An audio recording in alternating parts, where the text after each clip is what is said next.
Just tell us which buyer you chose. Is it economic or technical? Why you think they're buying, and then what was the value Well, in my case, so I'm creating a site that's a church finder. Church finder, okay. And I think, and my buyers are the churches. Buyers of the churches. Or my customers, the churches. Okay. So in this case, the most likely to decide to pick is the pastor, the senior pastor. So he would want to spend more time working with people and developing relationships than worrying about membership or marketing. Ah, okay, interesting. Okay, and so what would be, if you had that senior pastor in front of you, and he said, tell me why I would buy your product. Why would I be part of your church finding website? What would you articulate? We're a place where people find you. You don't have to spend money that you don't know is going to return people to your site or people to your church to visit. Is that a challenge? I don't know much about the church industry. Is that an issue? That they don't know how to market. Pastors are not marketers. Yeah. Makes sense. I mean, they probably market other things. They don't treat their business like a business, unfortunately. No, that's it's common with any kind of craft like that. Dentists or doctors or lawyers. A lot of times they don't really understand marketing, so they're just might throw money out the window. What you're saying is that the value of using our church finding site is that you're going to target those people that are looking for the type of church that you... Yeah, we're going to provide them with warm leads because people are going to seek them out and message them. So in that case, it's somewhat reducing cost, but also I guess in the long run it could be, the argument you could make is you'll have more people coming to your church making donations. It's a revenue thing, I think, because the more people you get, the healthier it is, the more time you have to spend on programs. Right. Okay. Makes sense. Good. Anyone else want to go? Go ahead. We should talk. We're Okay. you're a church finder, we're a winery finder. Oh, nice. so People are looking for salvation either way. exactly right. After too many glasses of wine, they're going to be like, oh my God. Yeah. Exactly. So we've got a client right now where they just opened up a new winery. Okay. And it's a value buyer. They basically wanted to get on the radar of consumers, people looking to do wine tasting.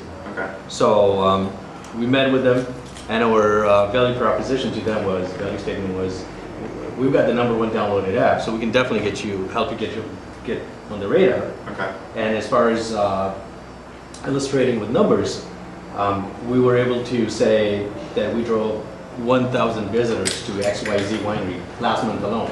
Okay. And that's what really popped their eyes and like, wow. So how could you further that argument to make it even more specific and tangible? What does 1,000 visitors mean to a winery website? They basically wanted to increase foot traffic, And so eventually increase revenue. Increase revenue.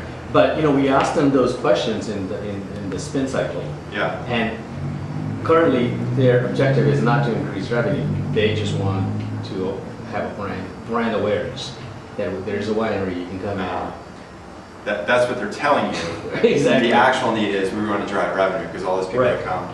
I mean, that's why I've been up to, there's a place in Napa called Visa Tui. Yeah.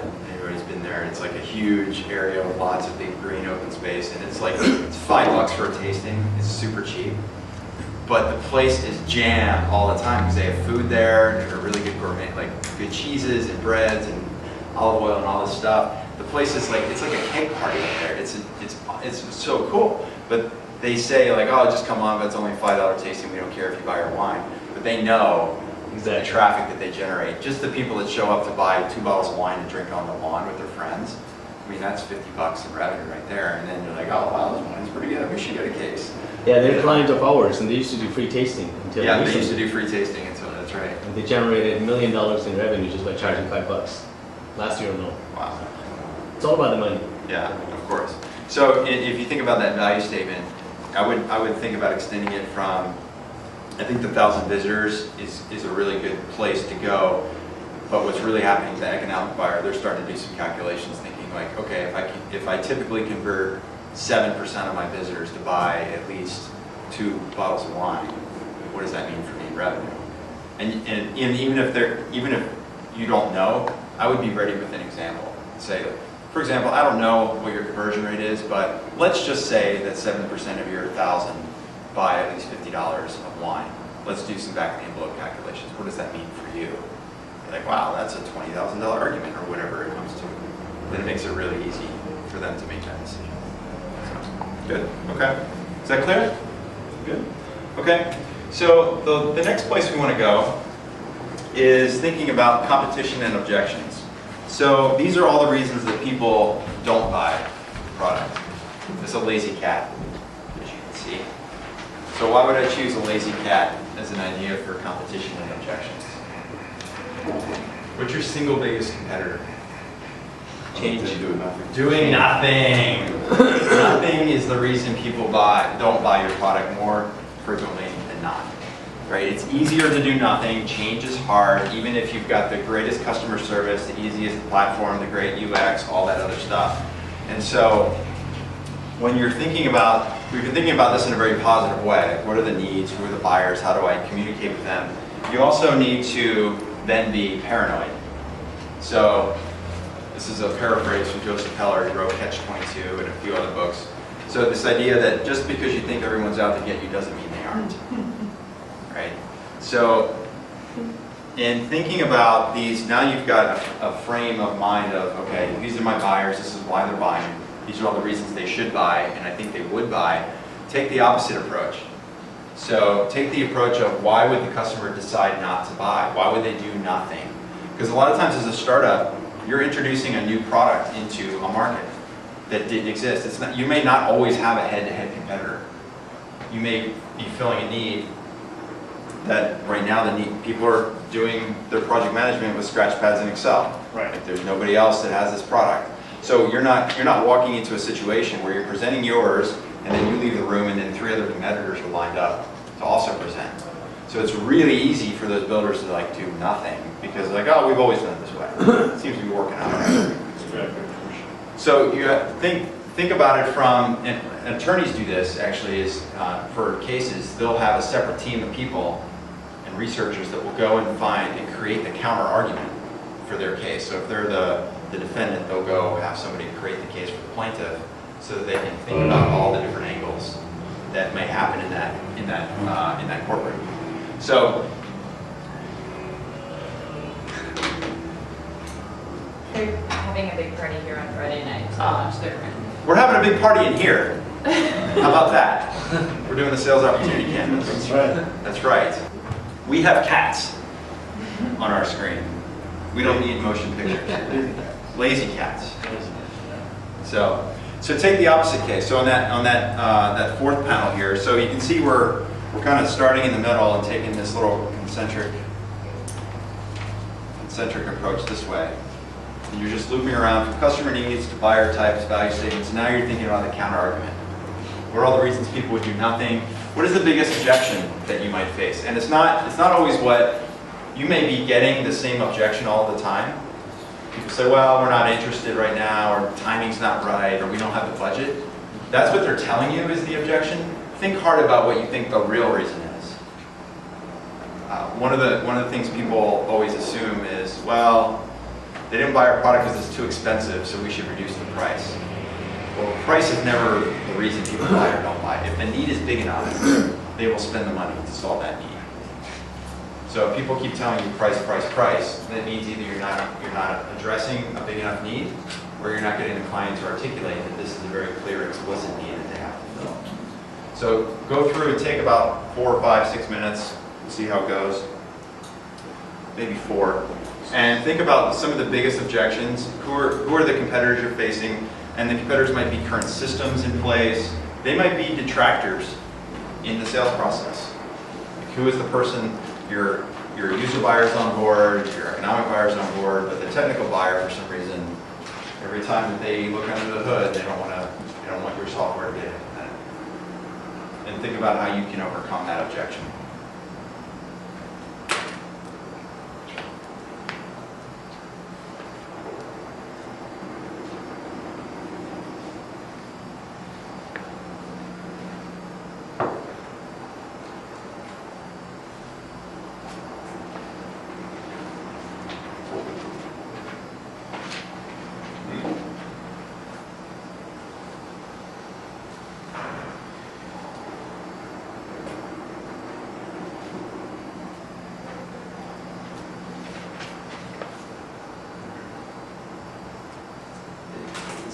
is a potential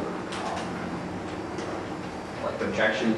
Could it be like around the company itself? Like because it's such like a new enterprise or Absolutely.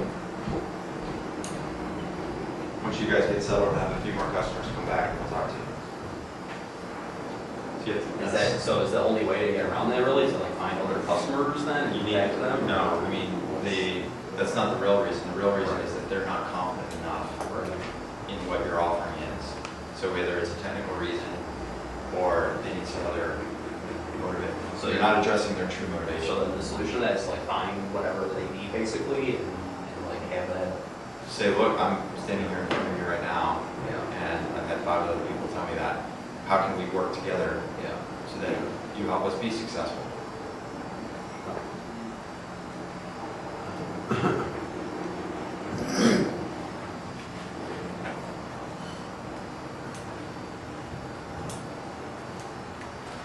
We'll talk about that a little bit more in the implementation support piece when we get to that.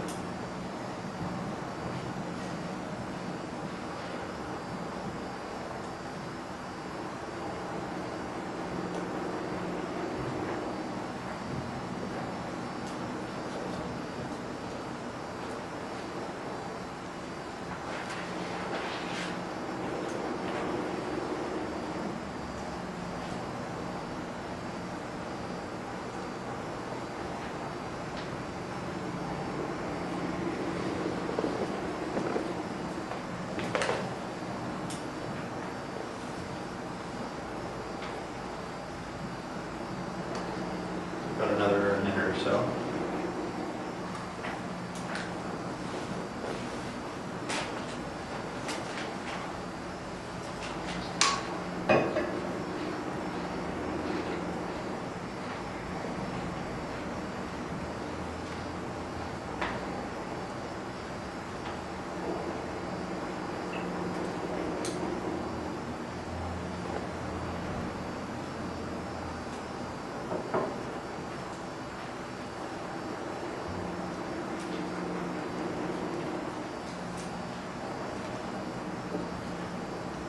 One hint I'll give you, or one tip, sometimes people talk about their software and how efficient it's going to make things.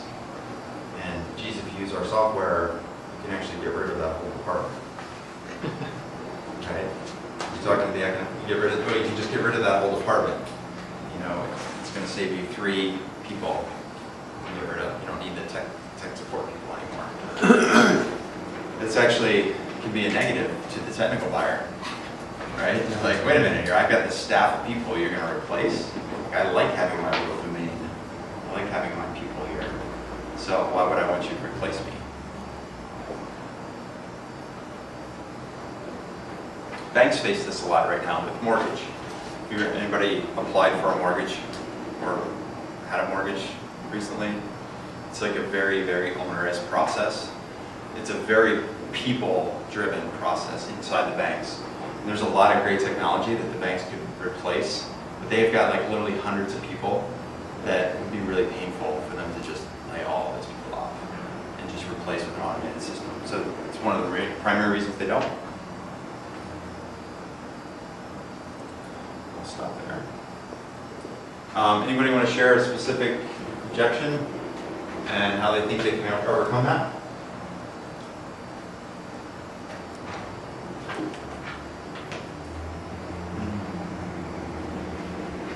No?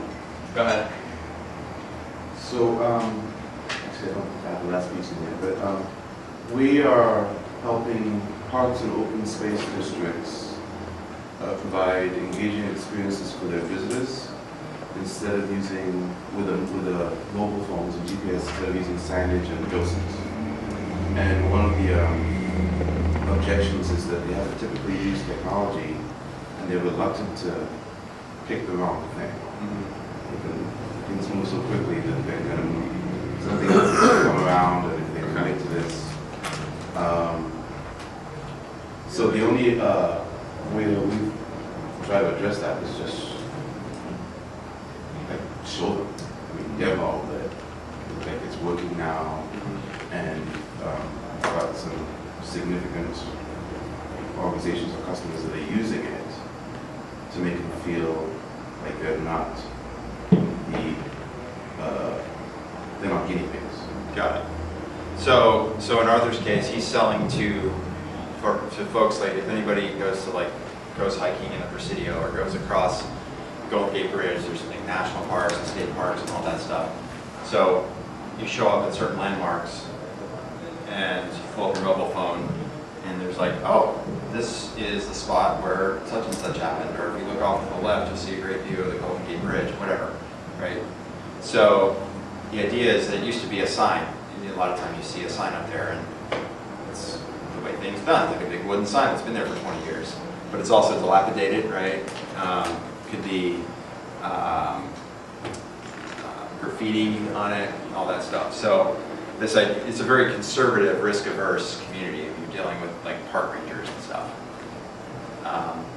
So this idea of getting them to overcome this, like, okay, you want to, like the whole idea, people go to nature to get away from cell phones, and now you want me to use cell phones. So that's where I would go back to continue to hammer away at the economic argument, the engagement piece. Like, oh, you could also have a donate now button right here. So, okay, do you want to donate 5, 10, 25 other type of thing? So that could be a way to help overcome that. Anybody else have a big objection that they're dealing with? No? Okay. So, back to center. Do a little cat yoga. I have 2 cats, if you can't, I'm a cat person. I like dogs too, I just don't have dogs. I have cats. So, my wife really likes this presentation. So if you go back to the front cover, the first 4 panels we covered: customer needs, buyer types, values, statements, objections. Right? These are all people that we're dealing with. Right? It's the people side of sales, because you're identifying who the buyers are, what is their motivation, how do you create value, utility for that person, and how do you overcome the objections that they're going to raise. And so the second half over to the right that we're going to cover, the next 3 stages of the sale, metrics, and map. What do those indicate to you? We're talking about people on one side. What's the other half? Process. Exactly. So the first place we're going to go is stages of the sale. So we're kind of making a little figure 8 here. And it's an M.C. Escher painting. It's a continuous loop. Why would I use a continuous loop when I'm talking about stages of the sale? It's a continuous process, and sometimes you're dealing with these different buyers that we've identified. You may get pretty far with one buyer, and then you feel like, hey, I'm pretty close to like getting this deal done. And you have a follow-up call, and they go, you know what? This is really impressive. We'd like you to come in and do a demo for the rest of the team. You're like, oh crap! I thought we were like getting close to contract. Now we're kind of starting over. Oh, and by the way, at the meeting we'll have our chief technical officer, we'll have our VP of sales, we'll have our director of marketing. You thought you were getting pretty far through the sale, and you were with that one person, but now you got to run that loop back and start over with all these different other buyers. So that's why I like this image as a way of thinking about stages of the sale. So particularly in enterprise sales, there's 4 primary stages. So the first is what's called needs analysis, and that's what we're doing when we're doing the spin questions. You're assessing the needs, you're getting the client to articulate the needs. You're thinking about not your product, but you're thinking about filling those needs for the customer. The second stage is evaluation of options. That's when the client or the customer says, you know what, you've really articulated my needs well, and it sounds like the value that your product brings could really help our organization. So now we're going to seriously consider using your product. It may not be that formal, but that's the kind of the transformation that happens. It goes from basic questions to like, oh, okay, this sounds pretty cool. Yeah, why don't you guys come in and do a demo? Or yeah, why don't we hop on a web meeting and you guys can show it to me? Or come on by and you meet some of the team. So you move from really qualifying not just the customer, but the customer has now qualified you. The customer has said, oh, this person understands my needs, and it seems like they may have a solution to my problem. So I want to evaluate what they have to determine whether or not this is a good option for me. a good way to think about it. So after you've maybe you've done the demo, or you've talked with some of the team, and they go, okay, this looks pretty good. We'll get back to you in a week or two. We'll let you know what we think. And everything's gone pretty well. Like you had a good relationship. They're answering your questions. During the demo, they're getting kind of excited. They're like, wow, this looks pretty cool. And you think like, wow, we're getting pretty close. Then they come back to you with a bunch of concerns. Right? They might ask a bunch of questions about reliability. They might, during the demo, they might ask you like, how much is this? You say, oh, well, a site license is $5,000 a month, plus or minus. And they go, okay, yeah, sounds about reasonable. That's what we expected. Now all of a sudden, they get back to you a week later. They're like, yeah, we got to talk about the price. Like we were thinking it's gonna be $5,000 a year, not $5,000 a month. Like, wait a minute. I thought we were friends. Like, we're in the demo, we're all chummy, you told me how great the technology was, I floated the price to you, you said it was okay, now you're pushing back, or you're pushing back about the technology, or you're pushing back around, in the case that you had just mentioned of, well, your company's too young, we're a little worried about the reliability, so we need to use it for free for 6 months to make sure you guys are stable, that kind of thing. So what they're doing, they're just asking questions, because think about it, they're a living, breathing organization. They have concerns. Whoever's writing that check is going to implement your product or solution across an enterprise, and if it doesn't work out, it's somebody's butt. Like, they need to make sure that this thing works and it's going to provide the benefit that you say it's going to provide. And then the last stage is implementation. So that's when you actually get started. So from these 4 steps, some of you may think, there's something kind of missing here. When you think about traditionally, when you think about sales, what's this concept that people talk about with sales a lot? Sign on the line that is dotted. Yeah, the close. You've got to close the sale. Did you get the close?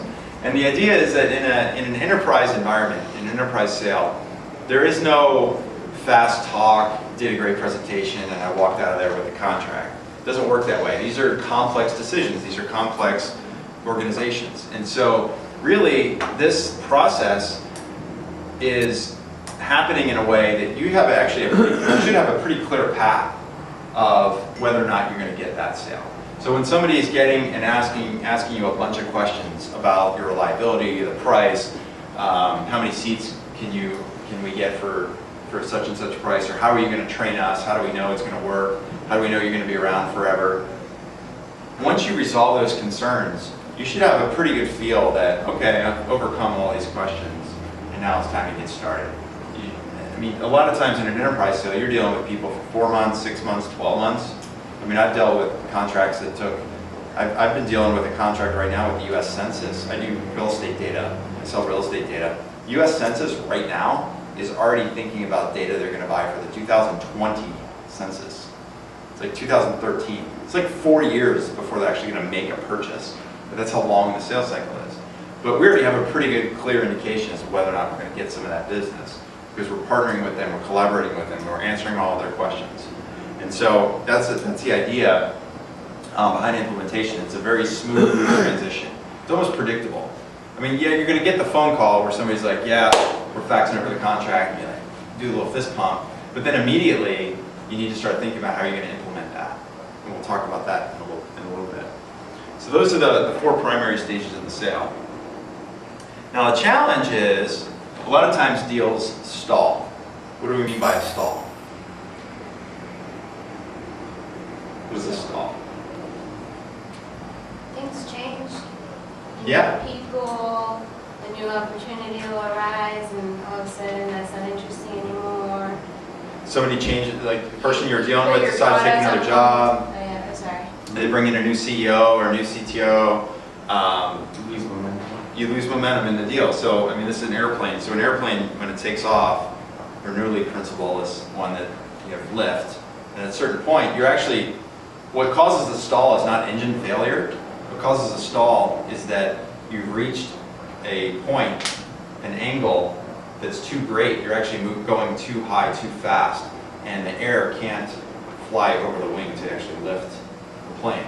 So that's what a stall is. That's what causes the plane to drop. So it's actually it's an interesting analogy, because sometimes you're your deals are going really well, and you're like, wow, we're making a lot of progress, and all of a sudden it's like, what happened? I can't get him to return my call. This guy was returning my emails in 2 days. Now I can't get him to pick up the phone. He won't return my emails over 2 weeks. And so there's typically 4 places where deals will stall. The first is qualification, meaning that you get somebody, you might even come to your website and sign up a form, and you call them, and you start talking with them, and they're like, oh yeah, I thought you guys did something else. So yeah, never mind, sorry to bother you. And they kind of disqualify themselves. That's a place where deals can stall. Another is on the initial demo. So how many people have gotten to this point where they're like, if I could just show them the product, they'd think it's awesome. If they could just see it, or if I could just get them to log in and use it.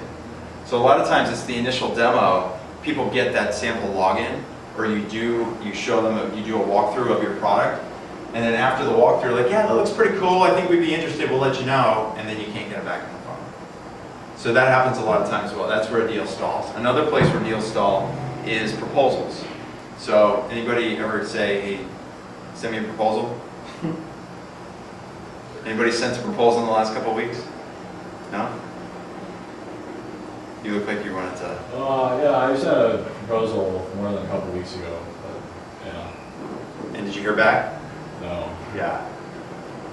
Yeah, I got this guy to like fax me contract, NDA and everything from Australia, and I never called him back. He never called you back? I didn't call him back, I just told him to drop it. I mean, Well, that's your fault. I know, but Yeah. I just realized That's his fault. I didn't need him. You crashed. Yeah, well, he stalled. Yeah, that's okay. So the idea, a lot of times with proposals, people say, well, send me everything. Instead of doing proposals, what I tell people to do is a work plan instead. So it's a collaborative effort. It's not you send me everything you want to do or think you can do at a certain price. Instead, you're interacting with the client and helping them build a plan that works. And the last place that deals sometimes stall is a technical demo. So that's when you get that technical person in the room, they start looking under the hood, and they're just firing objections at you. And for whatever reason, the rest of the team just takes that word as like the word of God. Sorry. And so, What would you put in the work plan instead of a proposal? so when somebody says send me a proposal, what I tell them is, I'd be happy to put together a work plan for us. So what I'm going to need from you is some more information. So I need from you how much training you think you're going to need, what is your budget cycle, whose budget is this coming from, how much do you guys, when do you want to get started? So instead of me trying to guess all of those things, I'm requiring that information from the client. So then it becomes a collaborative effort. So that by the time you send it to them, they're the one that's written it. It's not you. Yeah. Because if you come up with a proposal, the chances of you getting all 15 points in the proposal exactly right, like, well, I think we'll be able to start training in February, and I think 15,000 sounds good, and I think that 15 seats is enough. Like, the chances of you getting it all of it right, they're looking for an excuse to say no. So that's why I never use the word proposal. When people ask me for a proposal, I'll say, love to put together a work plan with you. Let's book some time to make sure whatever I put in there works. So think about, I've got 10 minutes, but we're running up pretty quickly. So just take about 2 minutes and just write down where you think your sale, where you had a sale that stalled recently and why you think it happened or what you could have done to prevent it. Just doing some self-analysis here. Maybe you showed a demo too quickly before assessing needs, or maybe you didn't get a chance to talk to the technical buyer before the demo in order to assess what their criteria was for purchasing the product.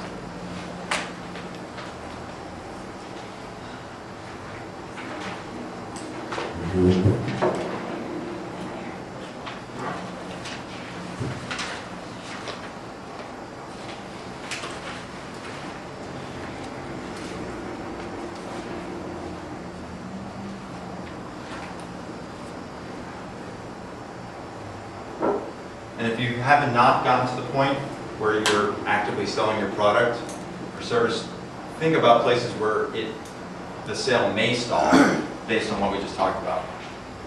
And what are you going to do to avoid that?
good question to ask yourself is this last one, which is how do I maintain control of the sale? So by that is, if somebody says, look, send me an email and I'll get back to you, you've lost control.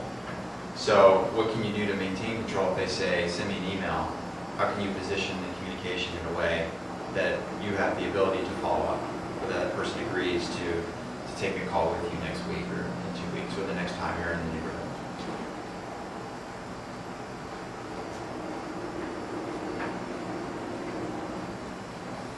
Take about 1 more minute.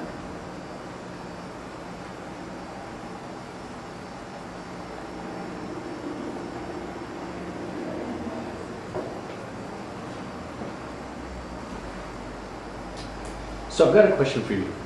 Our social networking app basically itemizes a few functionalities, data capture, and social media and so forth. When you're presenting a team, initially, let's say your cycle is going really well, and then they say, well, come on in and present to our team. And you're presenting to a few different department heads, and you know somebody's job is going to be eliminated by automation. How do you tactically handle that? Because they're going to be objecting. It's really hard. So we've had that situation, so. Usually what I do is I ask for some coaching from a product champion ahead of time and ask, how, clearly if you implement this app, then it appears that that person is going to get repositioned. So you want to come up with some ideas about how they can reposition that person. Maybe not get rid of them, but maybe utilize them in a different way. So instead of trying to avoid that person, it's sometimes your benefit to just take it head on and try to have a pre-presentation meeting or a phone call. Say, look, I'm going to present this application, and I know a lot of people in your situation may think that this is going to remove the need for them in this, in the organization. And I understand that need, or I understand that perspective. Here's a couple of things that you might think about, or what other stuff do you do in the organization, or could you do if this time was freed up, you didn't have to deal with these things. So you can't just avoid it.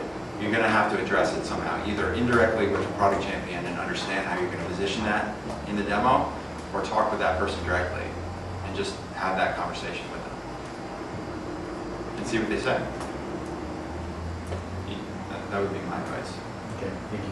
Yeah. So we'll take one example. How do you, does somebody want to share a stall that they've had and how they think they can overcome it, or how can they maintain control? Maybe it's a common stall or a stall that you've experienced relatively? I had, so there are district people over churches. Okay. That manage hundreds of churches, and Okay. I had one said that he likes the idea and he'd send it out to people in his group, and he hasn't.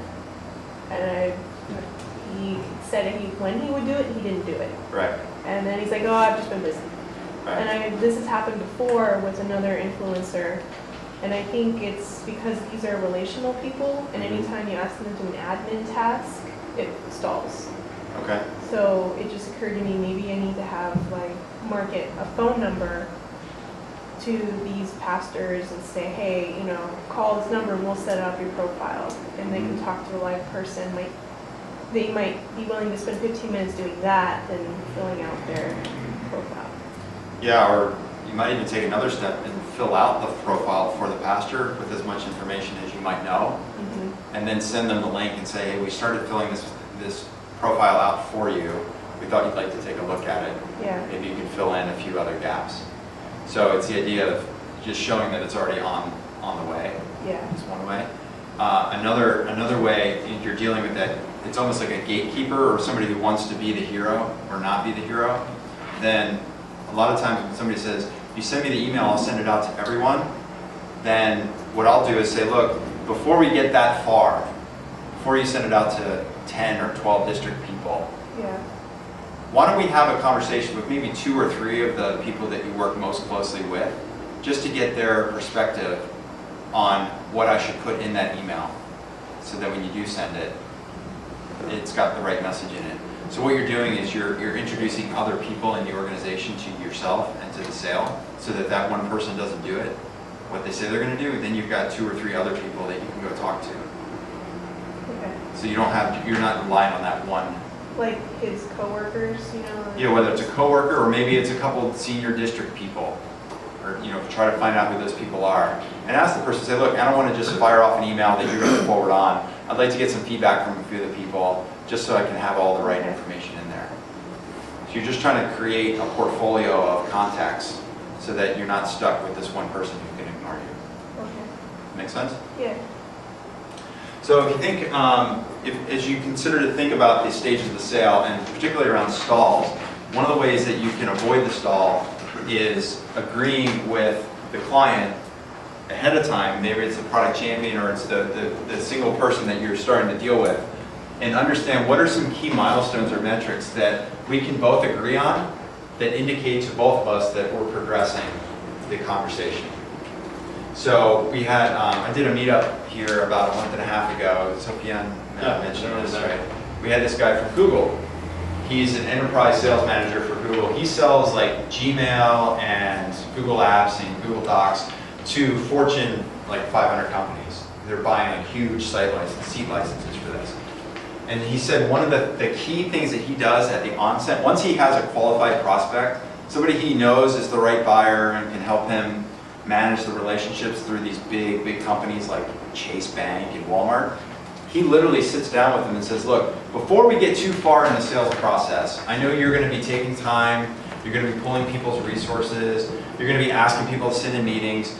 Before we do all of those things, let's just both agree on 3 or 4 kind of milestones or metrics, so that over the course of the next 6 months, we know that we're making progress on this. Because it's easy to go, people get on vacation, or people skip meetings, or somebody has to travel, they couldn't make the meeting. So let's just make sure we have this documented so that we both agree how and when we're making progress. And he just maps it out over the next 6 months. So it's end of August now, so by October 1, we should have talked to at least 3 people on your team and gotten their feedback. By November 1, we should have talked to the VP of engineering so he could see how he would convert everything from Outlook to Google Mail, because that's a big deal for these companies. By December 1, we should have spec'd out how many sites you're going to need, how many licenses you're going to need, and what the budget is going to be. And he's doing all this in August. And basically, by developing these milestones and metrics, it gives you another reason to go back to that person who may have stalled and say, look, back in August, we agreed by now we should have done these 3 things, and we haven't done it yet. What can we do to catch up? It kind of offloads it from your responsibility and their responsibility. It's just like, oh, we have this, we agreed to this.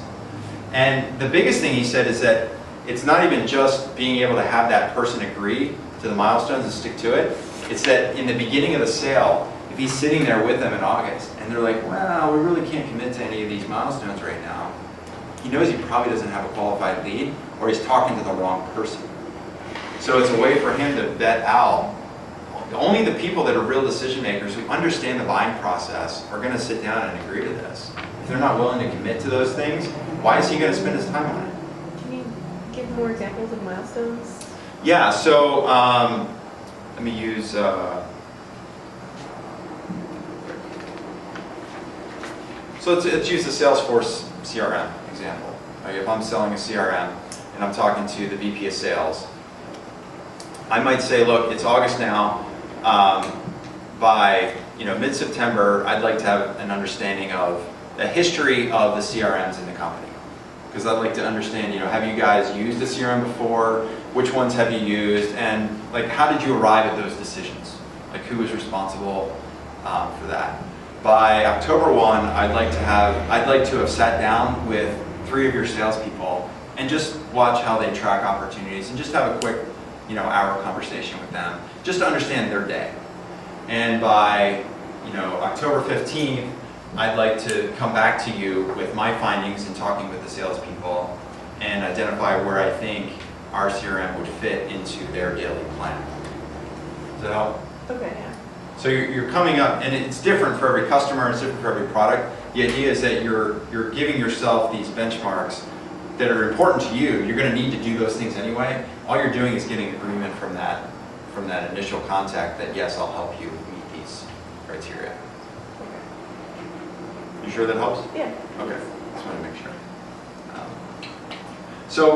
Take a couple minutes, just think about 2 or 3 metrics or milestones that you might use with your company, with your product, with your buyer, and ones that you might be able to introduce in your next couple of conversations with folks.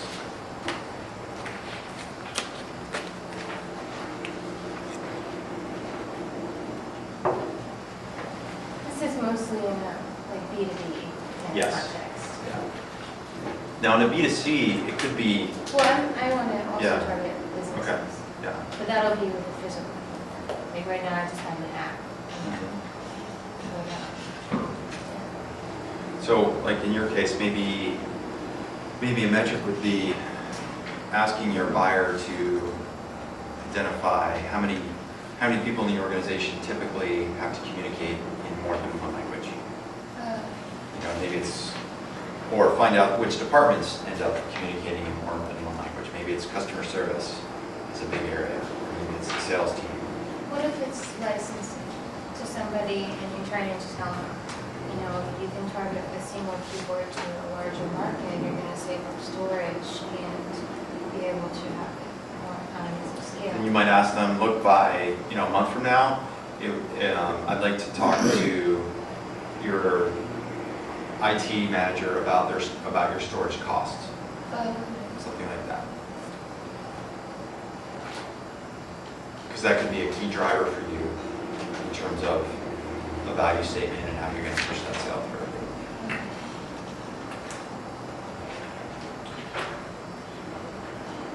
Is it a bad idea to use the stages of the sale? No, I think you can do that too. You want to, so they're not always one and the same, they can be, but they're not always. So like evaluation of options might be, look, by such and such date, you're going to tell us whether or not we're in a final cut, or you've got budget type of thing, which could be different than by a certain date I want to have a conversation with the board or something like that.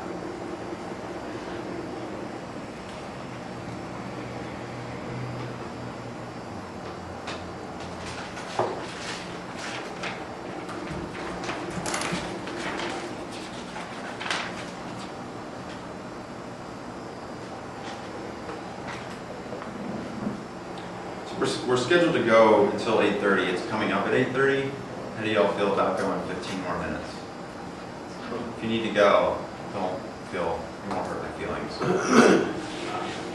I knew this was going to be kind of aggressive getting through all this. It's been really good. But I hate to be that professor that keeps people in class, because I used to do that when I taught. So who wants to throw out a metric or a milestone that you might be able to use? Anyone? I think it's a common problem we have with the American buyers, because my product is French, and they say that you don't have a team, an IT team here in America, so Okay. they can fix the problem in software if it crashes. Okay. So there's not a hotline here, and how can you provide a solution if the software stops working? Okay. So So what would be a metric or milestone that you could use, that you could create that would help overcome that issue? I would say that, of course, there's nine hours time difference between France and the US. Yeah. And the problem would be reported within 6 hours when, the sun rises in France, and communicate with the people down there. Okay. To solve the problem when it's the nighttime in the US. Uh-huh. I don't know how to. So think about it. Think about a way that, if that's going to be an objection in your sale, think about a way that you can collaborate with that person you're working with to create a milestone that helps overcome that objection. Okay. So maybe it's, I'll sit down with your tech team and go through our customer service response time, or something like that. Or as part of a test, we're going to set up an account for you, and over the next 3 weeks, I want you to randomly send 5 customer service requests through our website. We won't know they're coming from you, and then that way you can evaluate our turnaround time. Right. And so we'll do that. It's October 28th. So by September 15th, we'll come back. On September 15th, we'll get together. You tell me, I'll sit with you. You'll show me the email that you sent to your support request, and we'll talk through whether or not we turned around the support ticket in the time that you expected. Something like that. Because now you've got a deliverable and it overcomes that objection. Right, absolutely. So the next panel that we want to go to is the sales map. Middle Earth. Claire's smiling. Do you like these books? What? Do you like these books? Tried to do this, but didn't get too far. So the sales map, now again, we started in the middle, we're doing a little figure 8 here. Now we're in the sales map. And so the sales map is taking all of this information that we've learned so far. That's why it's the last panel on the top with the process. We've taken, we know the needs, we know the buyers, we know how to communicate how our product fills that need. We've now identified stages of the sale and how we're going to push through any stalls that we have. We're going to use milestones and metrics to do that. So now we've got all of this information determined. What this should do is create for you is a map. It's a map of where the sale should go. Where should you be? And I use this 1-1-1-1 framework. And it's not the best name, but it seems to work. And the idea is thinking ahead. If you're sitting here in August, and it usually takes 3 or 6 months for you think it's going to at least take that long to get approval for $15 or $20 or $50,000. Think ahead to the next quarter ahead, 3 months from now. Where does the sale need to be? What needs to have happened? What needs to have had happen between now and 3 months from now in order for you to know that you've got the opportunity to close, to win that sale, to start implementing your solution? And then work backwards from there. What would we need to have done by a month from now? What would we need to do by next week? What can I do over the next day or the next hour? Or what can I do right now? What's the one action I can take in order to progress this sale? So the idea is by combining your knowledge that you've got these stages and you're creating these milestones and metrics, now this framework allows you to think ahead and just start taking action. And it's kind of a check on yourself. Like, gosh, I really hope they buy my product. Versus, well, geez, right now I can go through my communication that I've had with this guy that I've talked to and really assess in the email, what has he been telling me? Have I uncovered the right needs with this potential client? That's an action you can take right now, this minute. And once I have that information, what can I do in the next hour? Well, the next hour I can take that analysis I've done and call the person and ask them and say, look, I've been going through our email communication and it seems like the top 3 places where we can help you are 1, 2, and 3. Does that seem right to you? You have that conversation. If they don't answer, then ask to set an appointment to have that conversation. So the idea is just taking action steps and creating that framework around this idea of stages of the sale and metrics and all of these different needs. So thinking about it, I mentioned this before about who's in control of the sale. It's, I love this cartoon, by the way. Who is in control of the next step? So what happens next? Is it up to you, or are you waiting for the client to do something, right? So you have to, as part of the sales map, is think about how you're going to construct that. So we're not going to do an exercise right now, but it's something you can do, is take that prospect, take that sales opportunity you're working on, and work backwards. Now that you have all this information about who the buyers are, what the value is, stages of the sale, and metrics and milestones. And once you've done that, you're coming back to center, doing some more cat yoga, and we're right back at customer needs again. So this is an opportunity for you to take all that information that you've developed so far through this exercise, and the exercise you can run with every single sales opportunity, and make sure that based on the information that you've gathered and the map that you've created, have I created a map? Have I created metrics? Have I identified all the things that the customer, that I think that the customer cares about based on that initial conversation? And how have things changed? Maybe initially there was a set of customer needs that I identified that now, after I've talked to this guy for 2 months, it seems like we're not even talking about what we talked about 2 months ago. The needs may have changed, the situation may have changed, or they just may be more forthcoming with information now that you've shown that you're able to manage this process and walk them through a clear sale. So that's why I think about this as kind of a figure eight, because you're running this process continually back and forth, and you're always coming back to customer needs. Are you addressing customer needs the right way? And so the last two panels, I love this picture because this is like, you've got your product, you've got the customer, they've implemented the solution. Now they expect you to make sure that it works. That's what implementation is about. And you want to take the opposite approach using that same 1-1-1-1-1-1 framework, is that once the customer decides to use your service and starts implementing it, think about what the plan should be. If you get that phone call that says, yes, we want to move forward, what will you do, or what will your company do in the first minute after you get off the phone? What's literally the first thing you need to do? I mean, besides like high five your partner, or give a little fist bump, like, what is the first thing you would do to start supporting that client? Is it contact, tell your VP of engineering that you need 10 logins? Is it tell your accounting team to send an invoice? Is it, I don't know what it is for you. But think about it, what is the first thing you do? And then what do you do the first hour? And what do you have to do the next day? Is it maybe in the first minute you set up their accounts, and the next hour you set an appointment to start the training for those people, where you find out from the client who you need to talk to about setting up the training for your product that you're going to be implementing. And then what do you do in the next day? Is it follow up to make sure all the paperwork is done, and that you've got both signed copies, and then you're sending out the invoice? And what are you doing the next week? Is it going on site and actually doing the training? So it's all about having this very smooth transition from being a salesperson prospect, to being now a client and a collaborator. So if you use this framework starting out in the sales process, starting out from when you want to think, when you think you can start implementing that sale and working backwards, and then once you actually have that client as a client, what can you do going forward? So we won't do this exercise, but it's something you should do on your own. And then the last piece to this is the contract and the economics of it.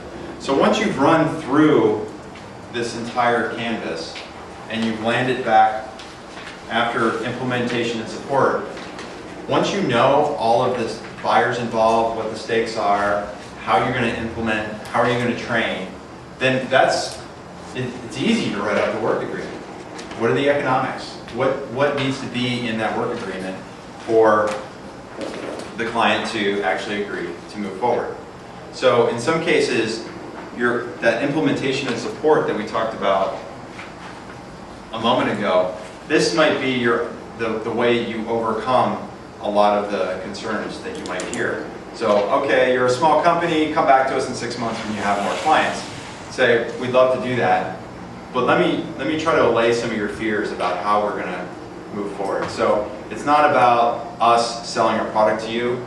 Once you start using it, here's how we're going to support you.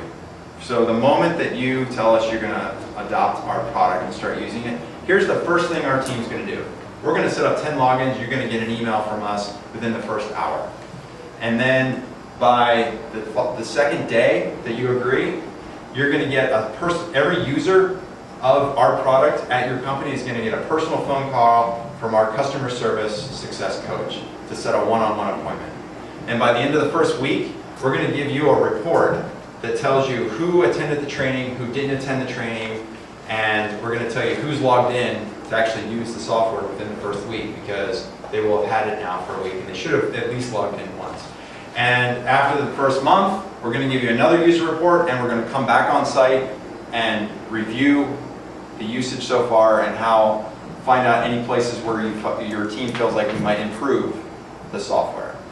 And so you can use this as part of the sale, because you're giving them the comfort that, wow, yes, these guys are new, but they have a clear plan of action. It's not about just getting to the finish line.